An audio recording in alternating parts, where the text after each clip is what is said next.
I would like to know how, Commissioner, you can violate the terms of your bail and not be in jail awaiting trial like every other citizen in Sheridan County.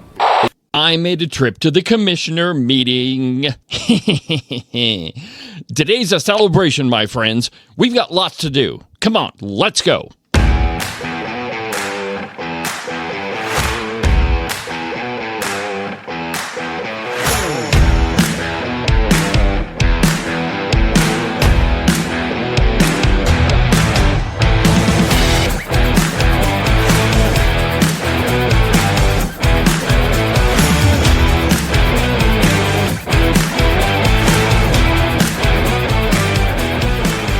Good morning, my friends, and welcome to another incredible installment of the program. From very high above all the puerile and vacuous forms of Wyoming mainstream media, this is Cowboy State Politics. I, of course, am your illustrious host, David Iverson, firmly and permanently ensconced behind the silver Cowboy State Politics microphone and broadcasting to you from the base of the Bighorns at the Cowboy State Politics studio in Sheridan, Wyoming. Good morning, my friends, and welcome to the program. Today is the 700th episode of Cowboy State Politics. That's great! That's what I'm gonna say!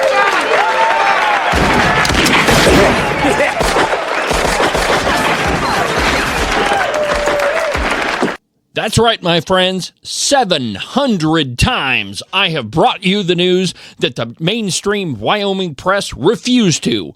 Or I've told you the truth when all they wanted to do was lie to you. I don't know about you, but I think this calls for a little celebratory 1812 overture.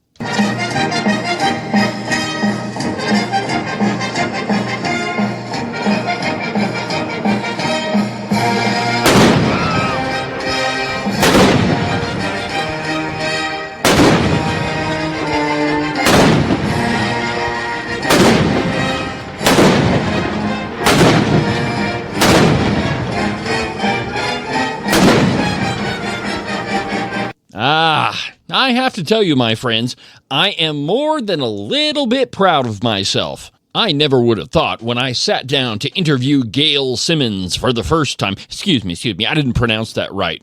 Gail Simmons. But anyway, I never thought that I would still be sitting here 700 episodes and 4 years later. I gotta tell you, my friends, it feels pretty good. And the truth is, I owe every bit of it to you. Obviously, without the very loyal audience of Cowboy State Politics, I definitely wouldn't be sitting here doing this. But really, what I'm trying to say is that I couldn't have done any of this without your support. So, thank you very much. And thank you very much to the very generous sponsors of Cowboy State Politics: Morton Buildings, the Wyoming Cartridge Company, Gun Runner Auctions, the Buffalo Wool Company, Rebecca Bextel at Compass Real Estate, and past sponsors like the Wing It Food Truck. And to be perfectly honest, I should probably thank the pedantic Wyoming media for providing me so much material to talk about. And then, of course, there's all the redcoat politicians that continually try to screw over Wyoming citizens. That's right, my friends. I mean this in all sincerity. Those last two groups of nincompoops, you just keep doing what you're doing. Yeah, couldn't have done it without them.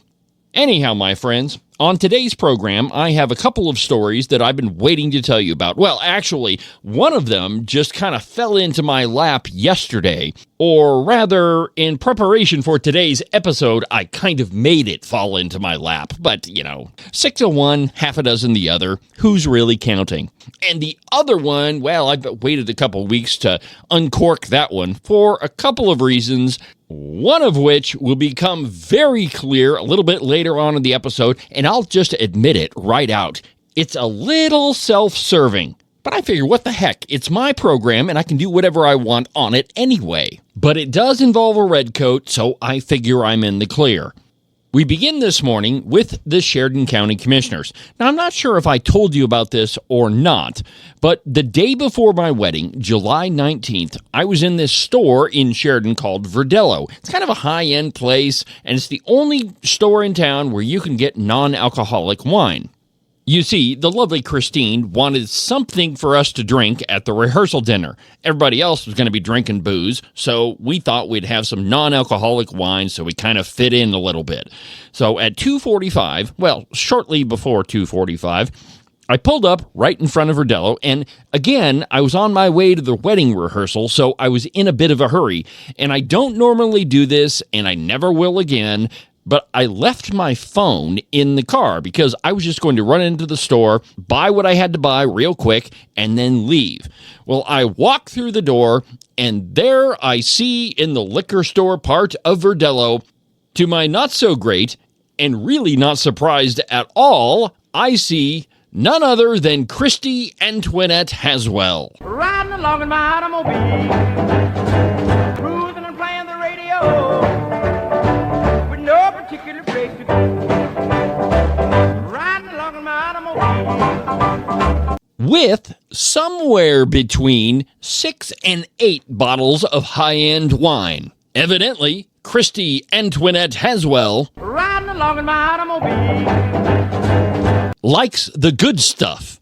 But there's a little teensy-weensy little problem with that. You see, Christie Haswell is on bail from a DUI. And as I'm sure many listeners of Cowboy State Politics are familiar with, when you're on bail for a DUI or you've not on bail and you're on probation, you are specifically prevented from having anything to do with alcohol, including even being in a liquor store. So anyway, that's a little bit of a problem, and I don't have my phone, so it's not like I could take a picture of her. But I figured, since I was in a hurry to get to my wedding rehearsal, I would just report it on social media, Facebook, Twitter, maybe a couple of other places. I'm not exactly sure, but I know it was on Facebook and Twitter. Anyway, so I left and I went to the wedding reception. We had a fantastic wedding, as I'm sure everybody has told you about.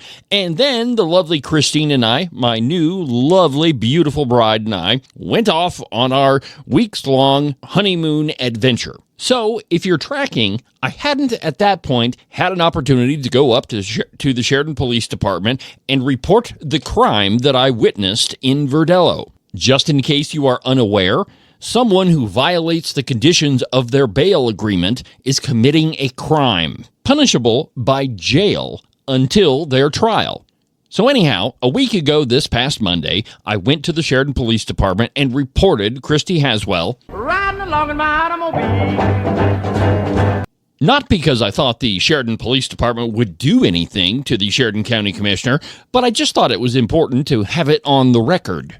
And so yesterday morning was the first Sheridan County Commission meeting where I could go confront Commissioner Christie Antoinette Haswell Riding along in my automobile. for violating her bail and to ask her a very specific question. Here's what happened yesterday morning at the Sheridan County Commission meeting. All right, item 5, public comments on matters not on the agenda. Anybody from the public have a comment?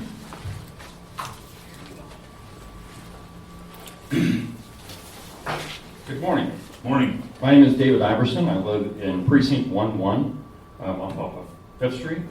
On July 19th at 2:45 in the afternoon, I witnessed Commissioner Haswell purchasing approximately 6 to 8 bottles of wine in Verdello.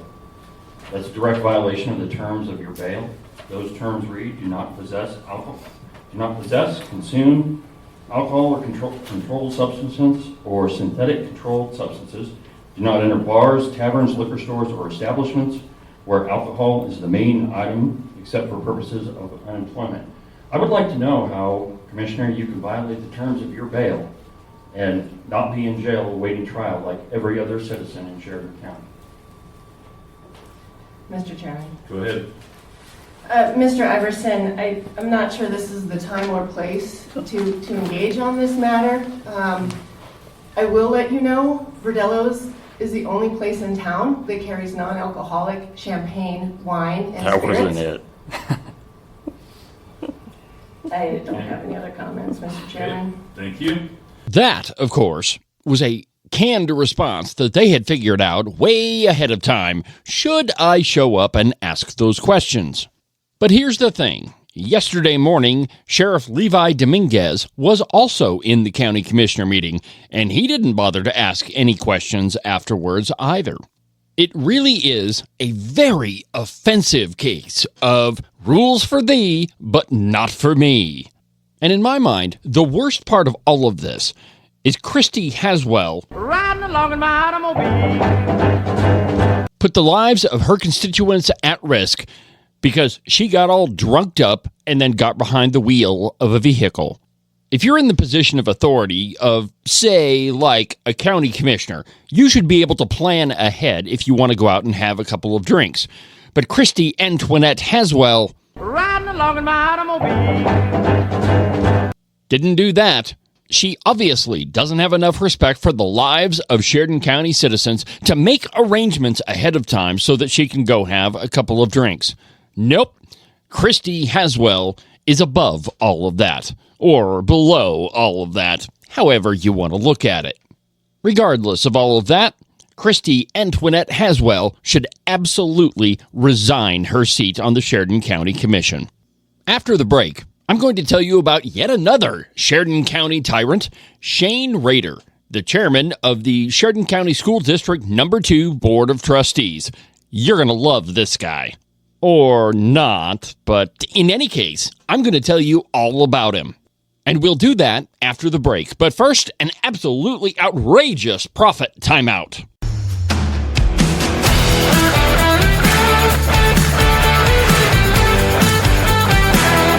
Cowboy State Politics is brought to you by Morton Buildings. If you're in the market for an outbuilding or a garage or a barn or maybe something bigger, like a roping arena or even a giant warehouse for your business, the two guys you need to talk to are Nick and Jesse at Morton Buildings. Their phone number is 307-674-2532. They are the experts in metal building construction. They've been doing it longer than anybody else around, and they definitely do a much better job. So it doesn't really matter what type of building you're thinking about. Give Nick and Jesse a call. Again, their phone number is 307-674-2532, or you can check them out at their website, mortonbuildings.com. Gunrunner Auctions is one of the nation's leading online firearms auction houses, and they're celebrating their 27th year. Scott Weber, the owner, has been into firearms his entire life, and he specializes in estate firearms. The first thing he does is travels to the estate and appraises the firearms for the heirs. He then takes them to his Cody auction facility, where he and his team research them, sometimes getting letters from the Cody Museum about each firearm's history. And then, every month, beginning on the 7th, Scott and his team post 500 fine firearms for sale. Winchesters, Colts, rare military weapons, and they've almost always got a large selection of ammunition in hard-to-find calibers. So, if you're looking for a new gun, or maybe not even a new gun, but an old gun, or maybe you don't even know that you're looking for a gun, go to gunrunnerauctions.com. Jackie Van Mark told an NPR reporter in 2022 that she's undoubtedly a Republican. To really clarify it, I'd have to show you the R on my rear end that I was born with. But out of the other side of her mouth, she says what she really thinks about Republicans. I truly believe it's not going to be the Democrat Party that tears apart the Constitution of the country. I think it's going to be the Republican Party. Jackie Van Mark, wrong about Republicans. Wrong for Wyoming. Vote Scott Smith, House District 5, August 20th. Paid for by Scott Smith for House District 5. The following advertisement was paid for by Reed Reisner for Senate. I'm Reed Reisner, and I'm running for United States Senate because our politicians have forgotten what's important. They spend billions protecting borders in Europe and do nothing about our border. You deserve better. Wyoming deserves better. That's why I'm running, to serve you. Join me, and let's send new blood and a strong backbone to D.C. before it's too late. Go to reedreisner.com to learn more and join the fight. And now, back to our program.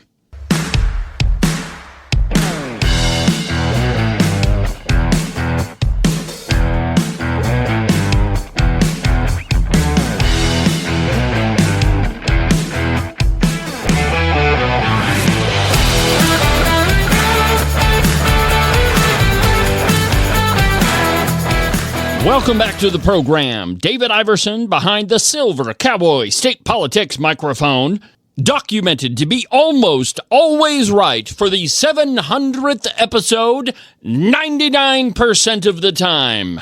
That's right, my friends, another milestone for the 700th episode of Cowboy State Politics. That's great. That's what I'm gonna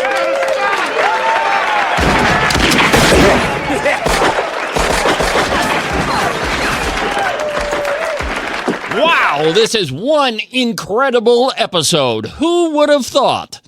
Well, actually, the lovely Christine thought that, but, that kind of goes with the territory a little bit.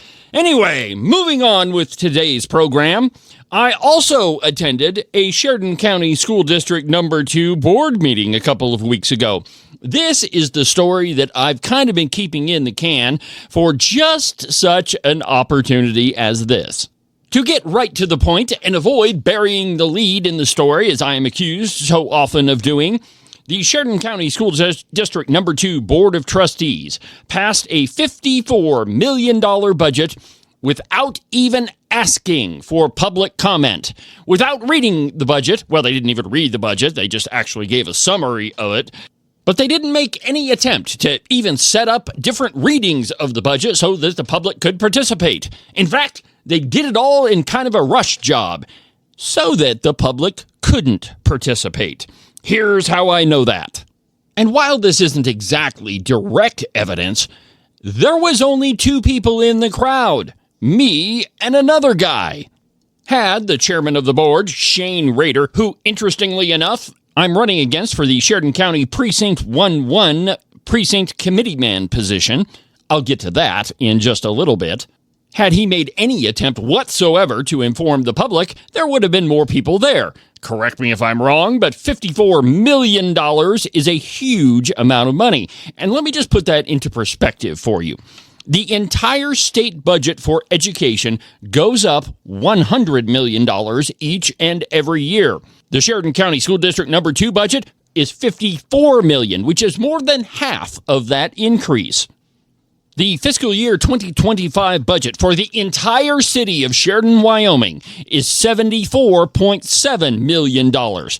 That includes all of our fine police officers, the city works department, which handles all the streets and water and sewer and all of that. All of it in total is $74.7 million. And you're telling me that the school budget, just the school budget, for just a part of Sheridan County is $54 million. That's obscene. And what's worse is Chairman of the Board of Trustees of Sheridan County School District number 2, Shane Rader, didn't even ask for public comment on it. What you're going to hear is an excerpt from the July 15th meeting of the Sheridan County School District number 2 Board of Trustees. In that meeting, they discussed and passed the budget on first reading without public comment, and I've included a little bit of extra audio just so you can keep it in context.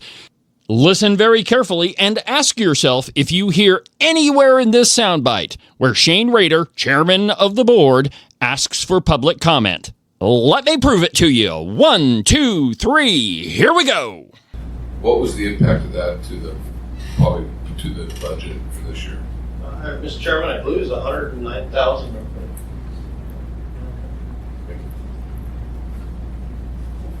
Other questions or comments on the budget?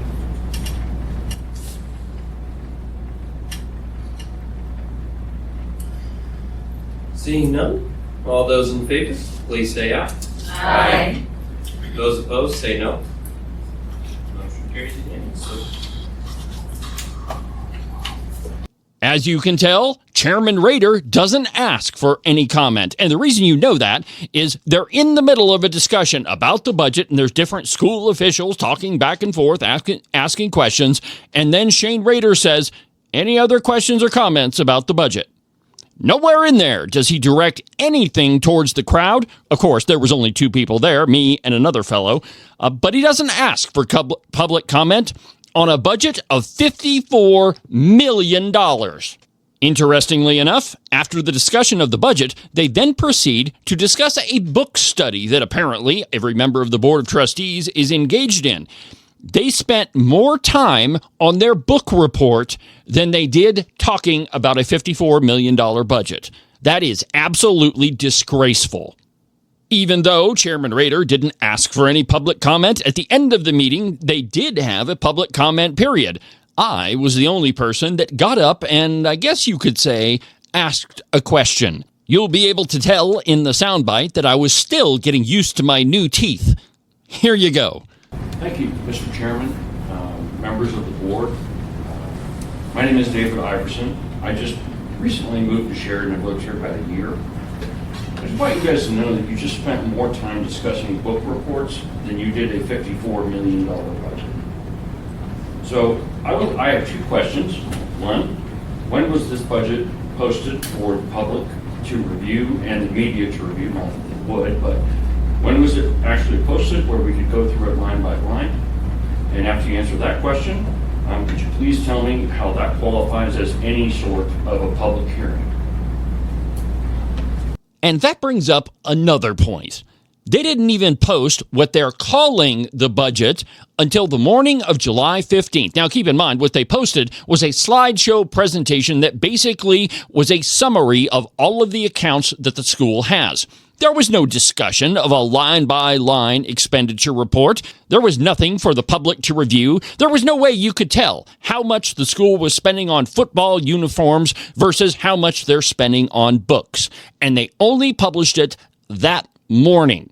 So there was absolutely no way for the public or the media, as if the mainstream Wyoming press would have any interest in that, but there was no way to review it before the meeting. Everything about this $54 million budget was to hide it from the public and pass it basically without the public's knowledge. That, my friends, can all be placed at the feet of Chairman Shane Rader.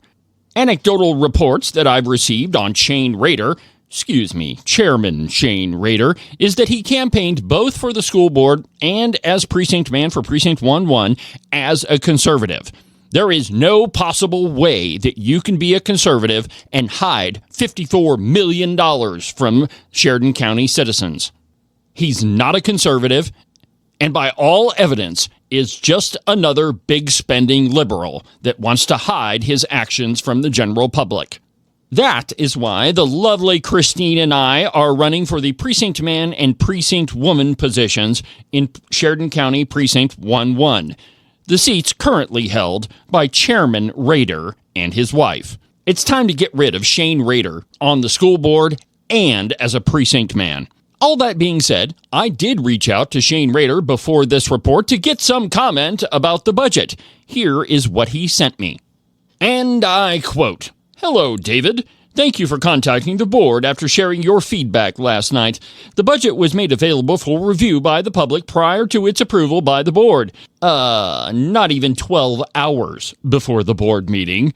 Allow me to continue. During the board meeting, we held a public hearing on the budget before the board took action." Right. As if this soundbite constitutes a public hearing. Other questions or comments on the budget? See what I mean? Total bullcrap. Let's finish this up.